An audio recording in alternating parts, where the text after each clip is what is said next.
My name is Cassie, and this is Joanne. On behalf of Arkansas Valley Hospice, I would like to thank you, Mayor Joe Ayala, for signing our proclamation, making November 2024 Hospice and Palliative Care Month in the city of Lahaina. We are thankful for everyone's support and want to express our appreciation to the community for recognizing the importance of our work. Thank you. Thank you. Yes, please. And can we get a picture with you? Can we get somebody to take it, please?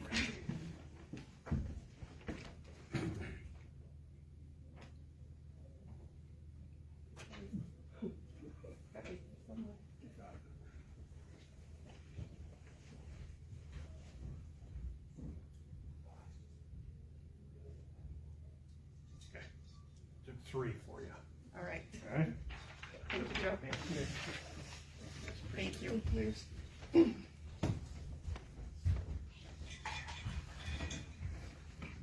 I think I got my AR points for reading all that stuff. So I'm good to go now. All right, citizen participation for non-agenda items only. You have 5 minutes. Please come up, state your name and address for the record, and that begins now.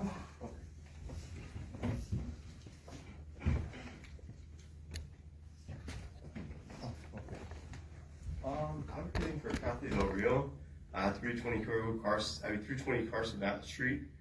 320 Carson Street here in Lahaina, Colorado. She was overcharged on her water bill this month, and she's going to get to the bottom of it and find out exactly what's going on with all that. She was charged $12 in September for her water, and this month was $49, she told me. So she's just trying to figure out what the $32 difference is going on, why she was charged so much. We called Tom Siva at the water plant and utility and water light to come look at the meter, and he did, and there wasn't a leak going on, so he's didn't call us back. Can I stop you right there? Sure. Can I stop you right there? Kathy, this was an error on our part. I had a new guy doing billing, and you are a slave meter, and he inadvertently charged 12 when it should have been 1 to you and 11 to the church. We did a corrected bill today that will come in the mail. So your issue has been solved and your money has been returned to you. Thank you very much. You're welcome. Thank you. Wow. Best council meeting ever. Yeah. Thanks. Thank you, Lisa. Anyone else for citizen participation? Yeah. Pay attention, Kathy. Yeah. I'm promoting budget billing. We just finished our budget billing cleanup month, and Lahaina has a lot of people who are on a fixed income. They get X amount of dollars, and if you call our office, what we will do is we will figure out how much you spend in a year on your utilities, and then we will divide it out so that you pay the exact same amount every month. So you pay a little bit more in the winter, but then you don't have to pay that huge bill in the summertime. It's very, very good for people, especially on a fixed income. We will be putting flyers on Facebook. We have it in the utility office. This actually is my account, if you want to know. I am on budget billing. And, It'll be on the website? And say that again? It'll be on the website? This will be on Facebook. Budget billing, you have to call our office so that we can tell you your budget bill amount. Then you... But information about the budget bill Yes, will but, be on the website. Yes, sorry. Yes. I'm sorry. Yes, this will be on the website. And then you can call our office. We'll let you know what your budget bill amount would be. And then we put you on it right away. The other thing too with this budget billing, it's for the city. It's the utilities for the city, so it's all water, electricity, everything. It's the total amount what your bill is, and that's how they figure it out. So they don't figure out just water or just electricity. It's the final number. Yeah. And then I'd also add too that this is the time to do it, because if you wait until summer months, it's too late by then, correct? Yeah, a lot of people come in the summertime and they're like, I need budget billing. And it's like, I can't do budget billing now because the winter months have all gone and our cleanup month is October. So when you say cleanup month, that means that in October, you will pay what's remaining, or we will give you a refund, and we will start over at 0, and we will give you a new budget bill amount. And So when I say cleanup month, that's the month that we determine everybody goes back to zero, and then we start over again. So if you come in July, you're not going to get enough on your account to cover that high bill. So there's nothing much we can do for you. I mean, I do payment plans sometimes for people, but a lot of that depends, like water leaks and things like that. We try to work with customers, but better to be proactive than reactive. And so budget billing, I think people should at least call and find out what it is and see if that's something that would work for you, especially if you're someone who has a high energy utility water bill in the summertime and a low one in the wintertime. So Is there a fee to do that? no, there's no fee for budget billing. Yeah, what is the deadline to sign up? We like to try and get people signed up by the first billing in January.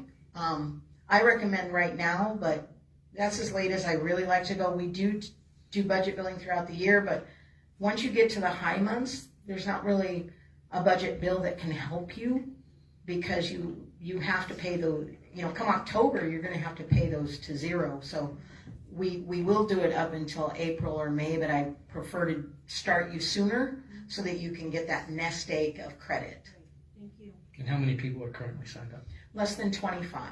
And I would like to see over 100 for this area, with as many people that have the fixed income, and that I think that we are running a very low amount of people, and I think it's because a lot of people don't know we do it. So I'm just here to advertise. Thank you, Lisa. Thank you. That was more than 45 seconds, so we'll let that one slide.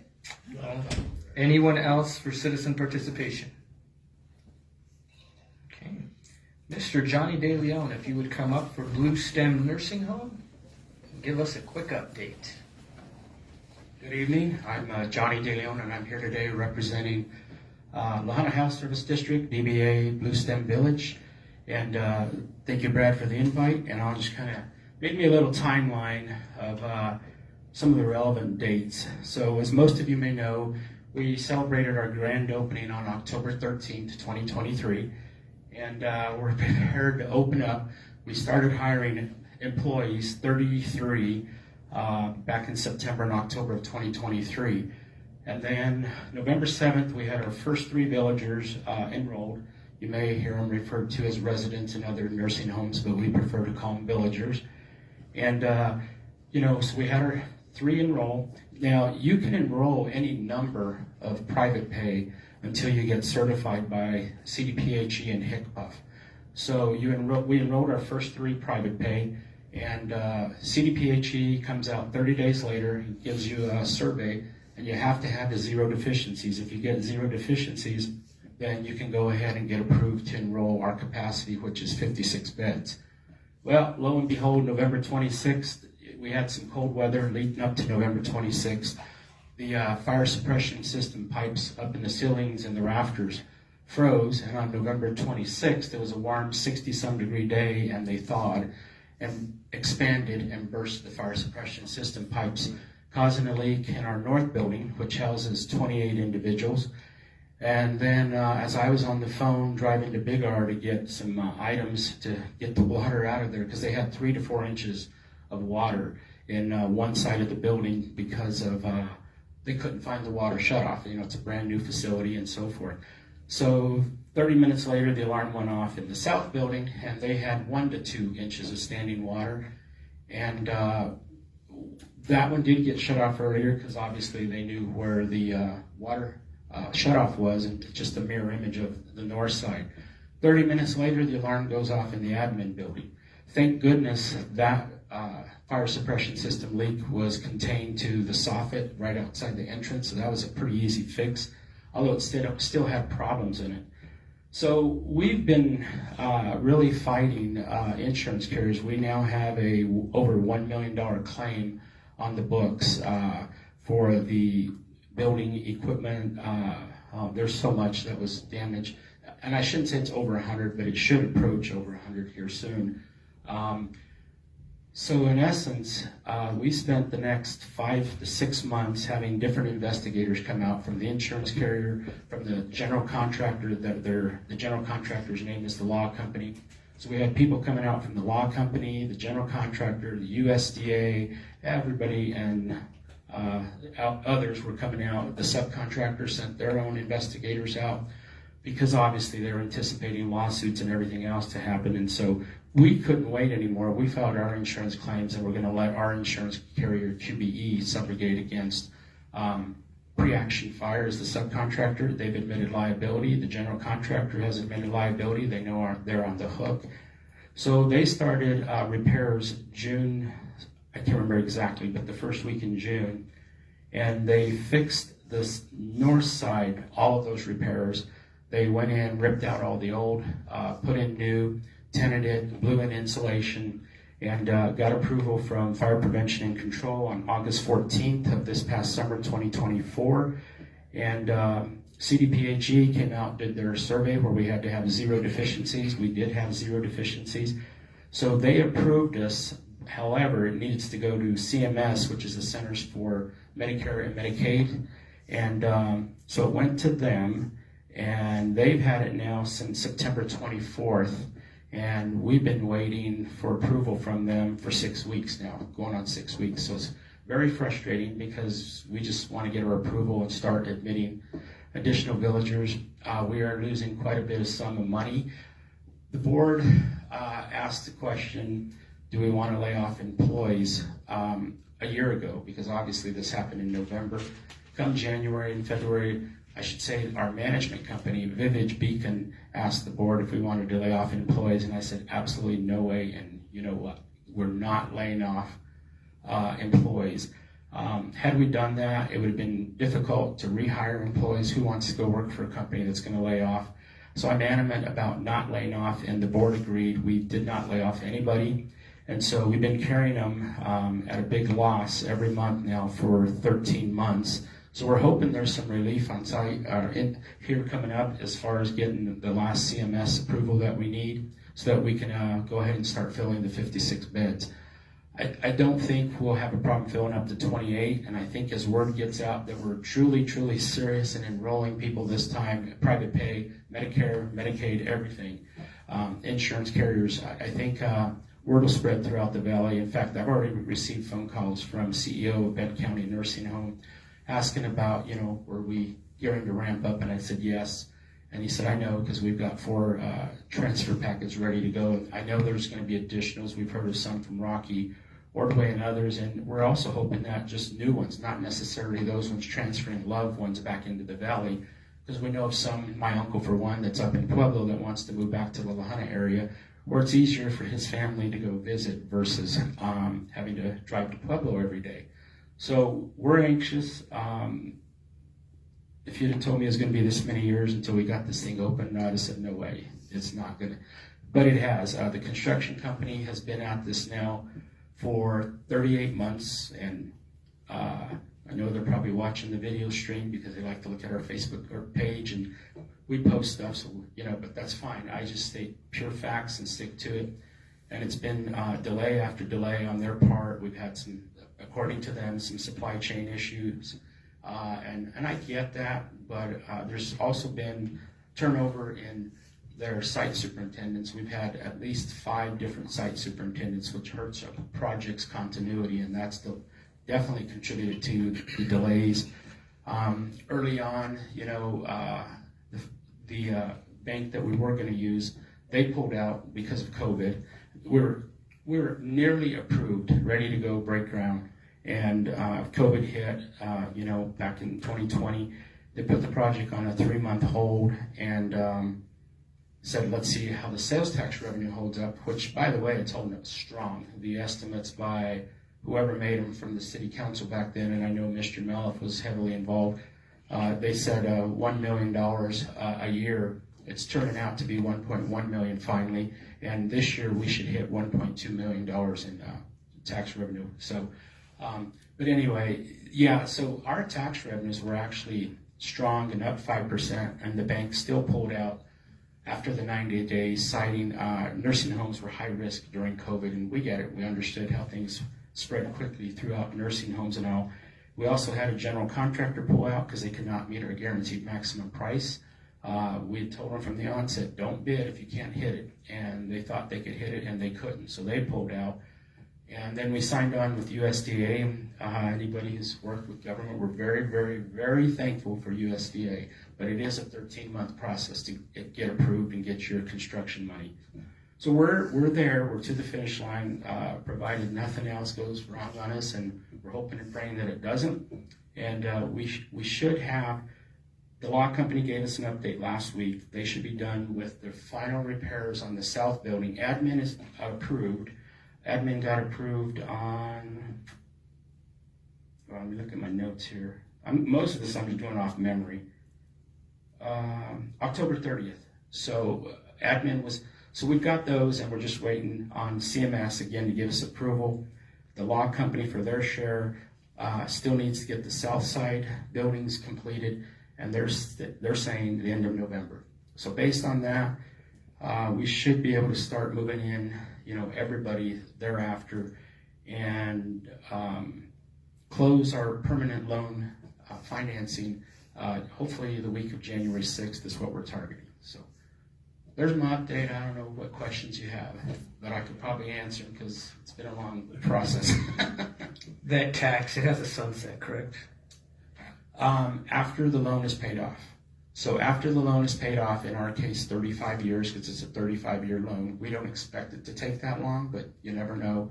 And then after it's paid off, it reverts to a 0.5-cent sales tax, or at the election of the board members 30 years from now, they can do away with it altogether. I think it'd be foolish for them to do away with it because nursing homes are very expensive to continue to upkeep and run just with the Medicaid and Medicare reimbursement rates.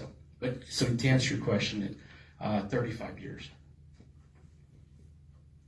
Any other questions for Johnny? So, for one, I want to commend you guys and the board for, maintaining the jobs of the employees that you had already hired. But besides, the obvious repairs to the buildings and anything, have you investigated anything to kind of be able to recoup some of those costs from retaining the employees? Yes, so part of our insurance claim with QBE is we did file for lost business income. And because we had very strong projections, many companies will not get lost business income. It's just denied because they can't really prove it. We were able to prove we had a wait list of 90 plus individuals waiting to come on. We had an entire staffing model, probably 20 pages, different tabs on Excel spreadsheets, outlining everything, showing what the staffing model was going to be, groceries, you name it, everything, training, all based on the census. So if it's census is 20 people, here's what it costs us. As it increases to 30 people, here's what it costs us. We were able to present that, and through May 31st, they have presented us with $614,000 in reimbursements, which is huge. And they still owe us for June, July, August. However, we have gotten an independent third-party adjuster involved to handle our adjusting for us because it's kind of been a struggle getting some of these insurance proceeds, and all they do is go fight insurance carriers. And they want a percentage of it, of course. And on the business equipment, personal property, so forth, they've already recovered $28,000 that the insurance carrier didn't identify, and they're looking to, could be over $100,000 that they'll recover there. Because we did that, however, QBE said, we're no longer going to calculate the lost business income for you using the numbers you provide. You got to do that. So unfortunately, that forced us to hire an accounting forensic CSI team to come in at a cost of approximately $4,000 to come in and help us recreate this business loss income schedule so we can present it to QBE and recover additional dollars. Obviously, if they're lower, why would we submit that? But we're expecting them to still be high because from our perspective, it was June, July, August, September, October, because we're still not open. And then in the future, we had our projection showed where we had 56 as of this date and so forth. So yes, we definitely are pursuing every means possible.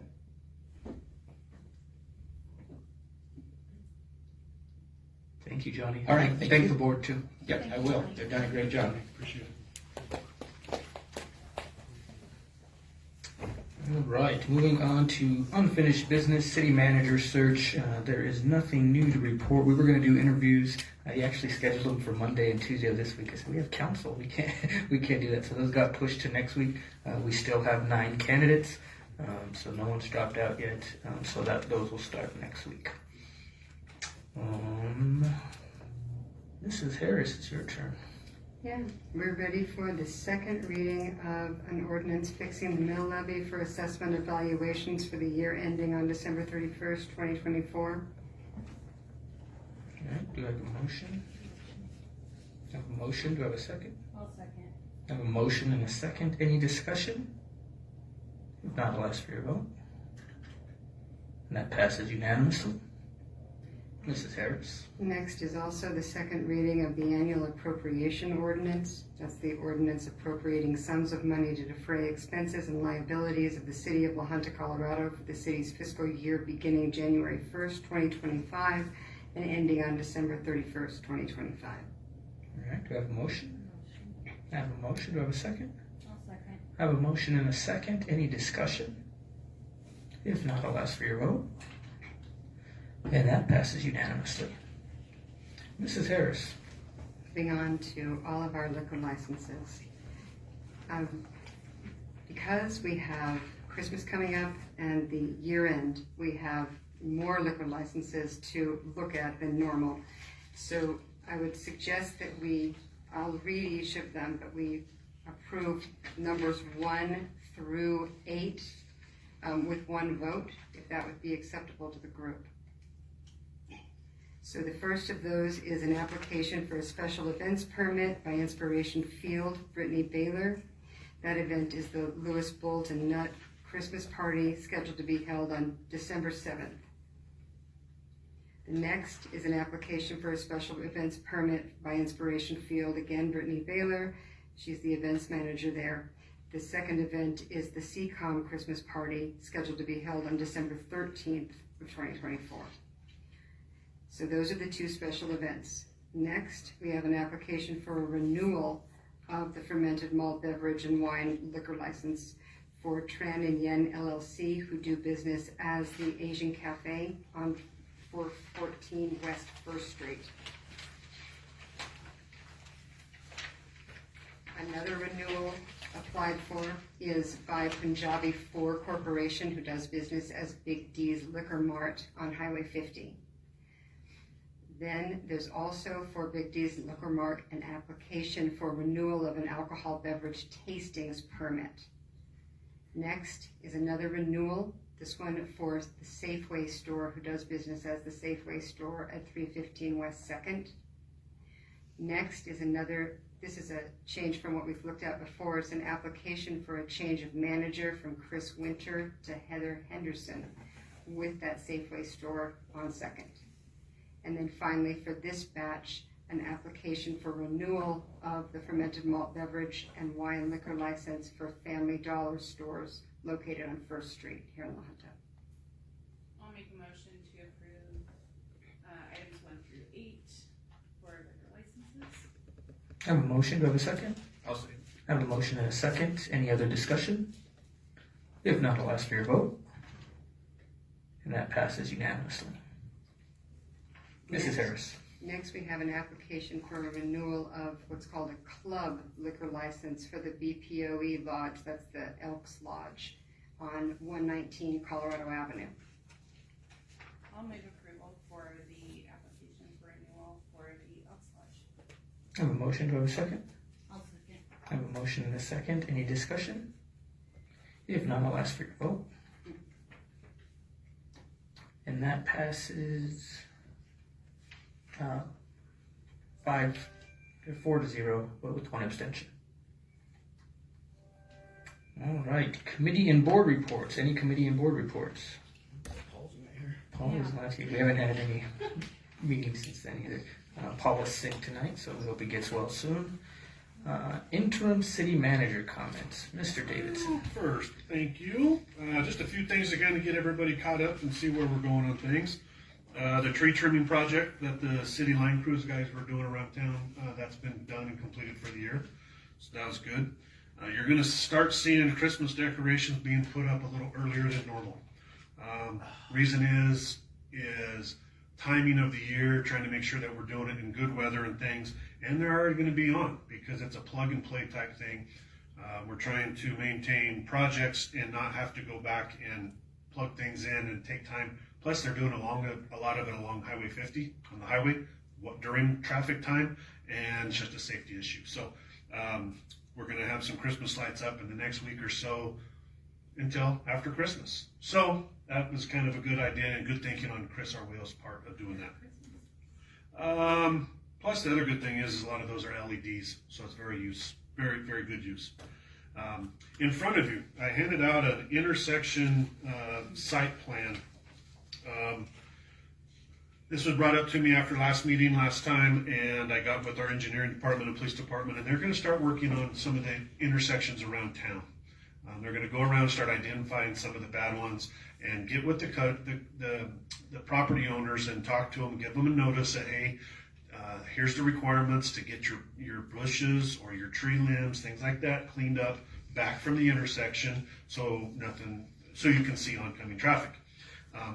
After that 30-day notice has gone out, once it's gone out and they have not heard back, we as the city will go in and clean up those intersections and deal with it from there.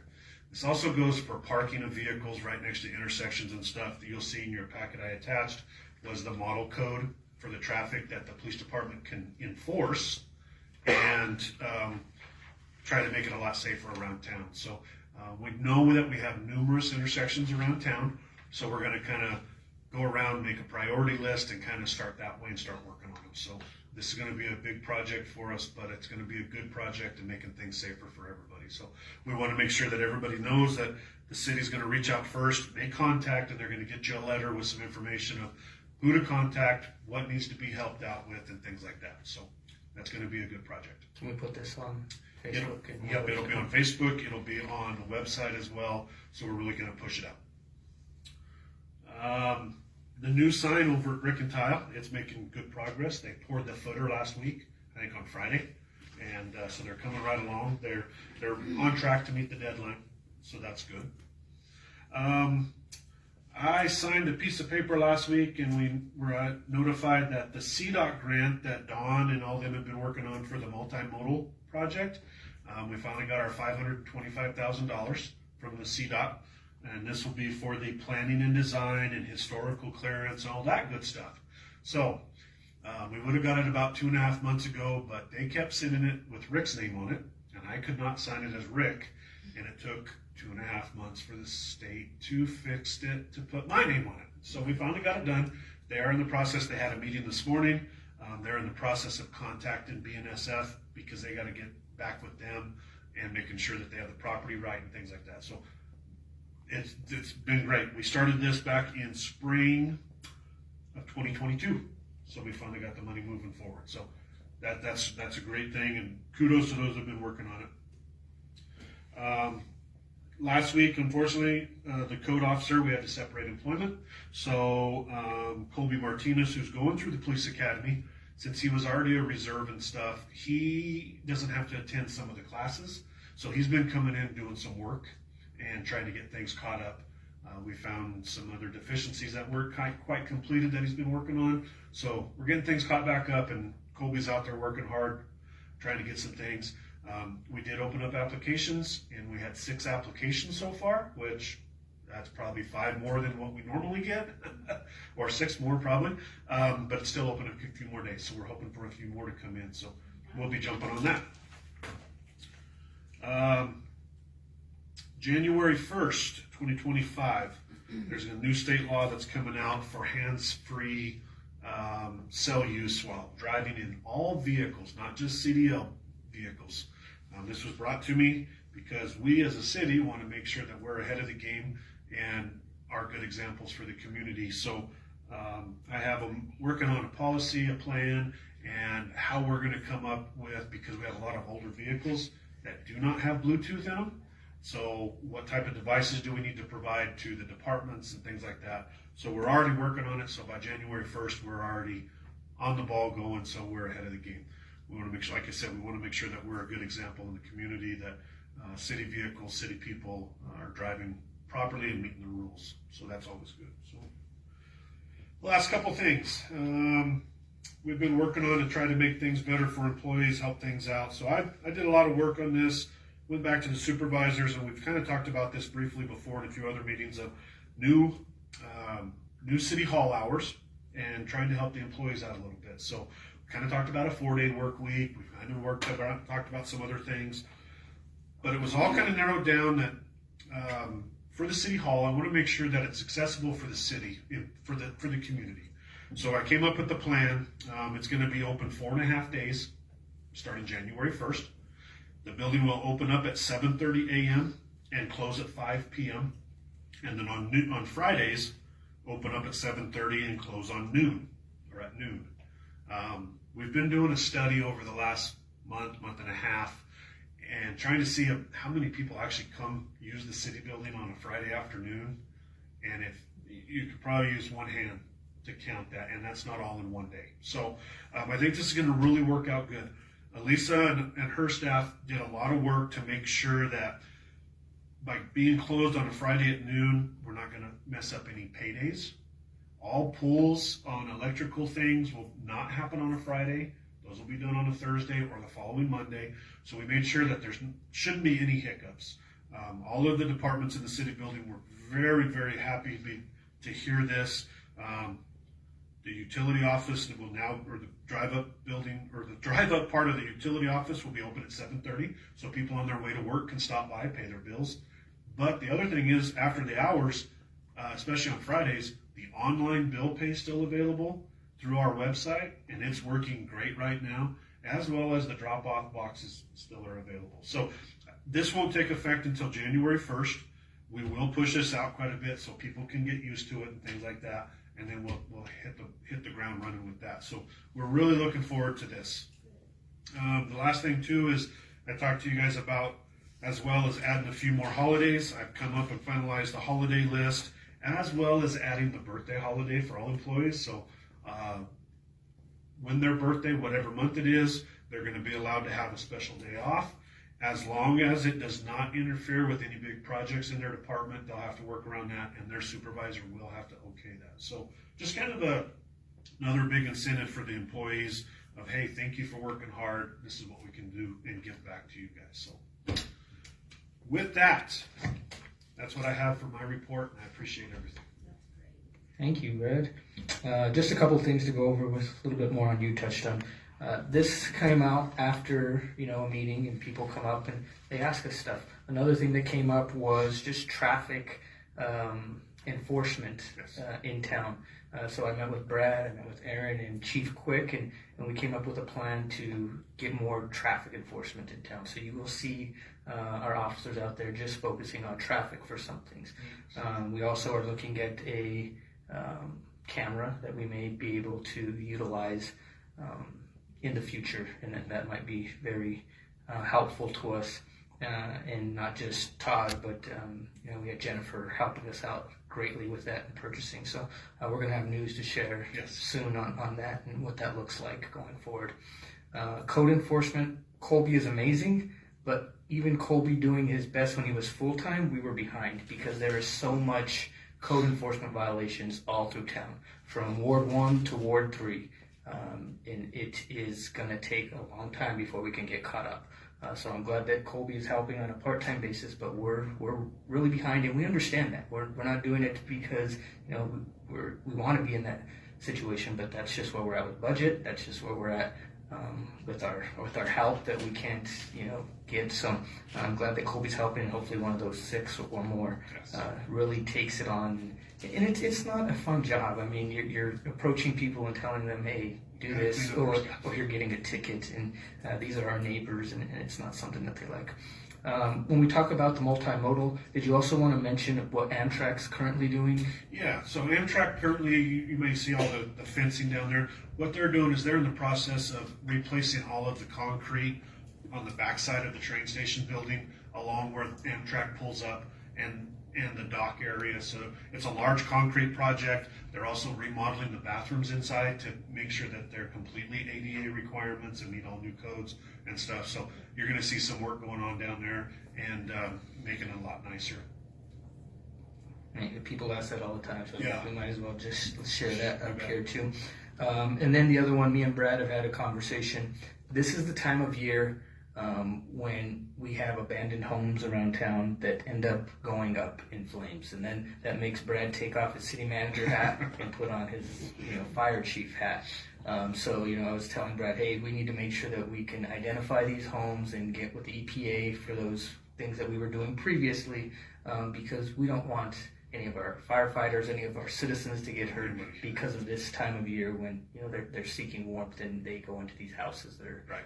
So you were working a little bit with Yep. Martin, Yep. and I'll be visiting with him again this week and seeing where the process is. It's a grant, or it's like almost like a grant process. You put in so many addresses, they come down and look, and then they review them before they get approved. So it's a little ways out, but at least it'll be a process that we can keep working on. and it's us working with the property owners as well too. So Yes. yeah. Is there any way too to maybe patrol them a little bit more? I know there's a lot, but Yeah, the PD can just maybe keep their eyes out. I'll talk with Todd, maybe do a little extra patrolling and stuff. the other neighbors. And the neighbors too, if they start seeing mischievous behavior or anything like that around those other properties, feel free to call into the police department, let them know. That's the only way that we're going to be able to track it. Brick and Tile Park. If you go down there, you will notice a lot of weeds that are dried out, and that's also another fire thing. Brock is trying to figure out a way how we can clear that, safely. Cause it's just a weird, section of how are you going to do it? It's almost like you got to go in by hand, and that's going to take a lot of manpower and time. So we know about it, but we're just trying to figure out how we're going to Try and come up with a good plan. Yeah, and then keep on top of it for the rest of the year. And then I think when we were talking about year-end stuff and everything that comes with that, everything that was in that first budget, that's what we're working on right now. The new budget that we just passed doesn't take effect until January. So I want everyone to, so you mentioned it with the schedules and all this other stuff. That comes in January. It's not like we're starting right now, even though we passed it right now. So. And I do appreciate all the support on that budget, and we're going to make good things happen. All right. Governing body comments. Any governing body comments? I have a question and a few comments. So with the change in the hours, just checking, is that only City Hall? Are any of the other hours changing for Senior Center or library? Yeah, that's going to be most of the city buildings. So the library, the only thing that they're going to be changing on the library for right now is on Saturdays, instead of being open from 8 to 4 or 9 to 4, they're going to be open from 12 to 4. We talked with them, kind of going off their number accounts, attendance and stuff like that. Their busiest time is from noon to 4 o'clock. So that's just going to kind of help there a little bit. The other departments, Senior Center, they're going to do the 4.5 days. The water department, so there's different crews. Some of them are going to be 5 days, like the electric guys, the line crew guys. They're going to do 4 10s, but they have two groups. So one group's going to have Friday, Saturday, Sunday. The other group's going to have Saturday, Sunday, Monday off. But with that being said, that's going to allow them to maintain a lot of the maintenance issues, normal wear and tear, things like that. And the water department's looking, I haven't got a final answer on that, but I think they're going to do the 4.5 days as well, but still be available for call outs, things like that. The warehouse is going to do the 4.5 day to go along with everything else. So all the workings, there'll still be 5 days a week of things going on, but some of them are just going to be closing on Fridays at noon. Okay. But being open a little earlier. And other ones are overlapping. Overlapping. Okay, so it really impacts all the city services. Yeah. Now the golf course, Donald out there and Lawrence that help him, their hours aren't really changing. I mean, they have to go out and mow on weekends still. They're kind of doing what they're doing now, so that's not really changing a lot out there. Business hours aren't changing out there either. Okay. Okay. Makes sense. Can I go ahead with my comments then? Is that all right? Okay. So just wanted to announce that November 11th is the next Ward 3 listening event, and Casa del Sol has agreed to let us go in there for the colder winter months. So moving to the community room at Casa del Sol instead of Mercantile Park. Also just wanted to get a bit of an update on where we are with the, we're no longer the homeless committee. We decided it would be a lot more fun to say we're going to YEHA meetings. So YEHA stands for Yielding Equitable Entry to Housing and Wellbeing. We had our first official meeting in October. The next one is on November 19th. Damon and I were at the last one, and I'm sorry he's not here. Damon had brought up the point that it would be helpful to have some of the presentations from the groups that are participating in YEHA, and Oxford House was the first group that it was suggested they do a presentation. So I don't know how Damon and I would go about suggesting that they be added, sort of like we had Blue Stem Village come today, but that was one of the outcomes from that meeting. So can I ask Oxford House to come on the 19th, or how does that work? What is Oxford House? They're the they're the organization that supports people living in recovery. It's one of the, we have 2 Oxford houses currently in La Junta. There's one in Rocky Ford. They're seen very much as a partner in a lot of the issues to address lack of permanent housing for people who are in transition. So just as we've had somebody come from, we had Lisa Trujillo come and talk about Port Lyon, this would be another organization that would be helpful for the council to be informed about. Just have them reach out to Mel. And we can see if they can. Okay. Yeah, just a moment. Okay, I will let them know. Okay. So the meeting on the 19th, location is still to be determined. We had more people than the room could hold the last time, so we're looking for a larger place, and we'll make sure we get that out. Last note is we are doing Red Cross shelter training in conjunction with the Rocky Ford Public Safety building. So if anyone's interested and willing to volunteer this coming cold season in emergency shelters, this is a training that would be helpful. Christine Caulfield from the County Health Department is the point person, and if you're interested in coming to that on November 15th from 10 to 1, you can contact her and RSVP. All right, that's it. All right. Any other governing body comments? Yeah, I'll go. So we're all able to do this, what we're doing right now, because of the men and women of our armed forces. So as we're in November and the 11th is Veterans Day, I just want to take this time to thank my fellow veterans, for the service and sacrifice to the country, because without them, we wouldn't be doing what we're doing today. So if you see a veteran, know a veteran, think a veteran. Thank you, Gemma. Good reminder. All right. I have one thing and one thing only. This gentleman who is right next to me, his name is Christian Estrada. If you are wondering who he is our deputy city clerk. Christian, how long have you been with us now? Since August 5th. Since August 5th. So on days or meeting days when Mal is not here, Christian is here to fill in for her. He does a great job. He doesn't just do city council. He can do urban renewal and utility board. And we are very glad to have Christian. I just wanted everybody that's watching to know this is Christian, and we're happy to have him. Welcome. Thank you. And you get that friendly voice too when you call the city of La Junta, so it's very nice. And that's Christian. I do have one thing to add. The Chamber of Commerce will be invites everyone to the 2024 Veterans Day celebration, Monday, November 11th, 2024, 1:30 p.m. at the La Junta Intermediate School. And it's always a very wonderful program that they put on. Thank you. And with that, I will adjourn this. Thank you all for coming out tonight. Have a good evening.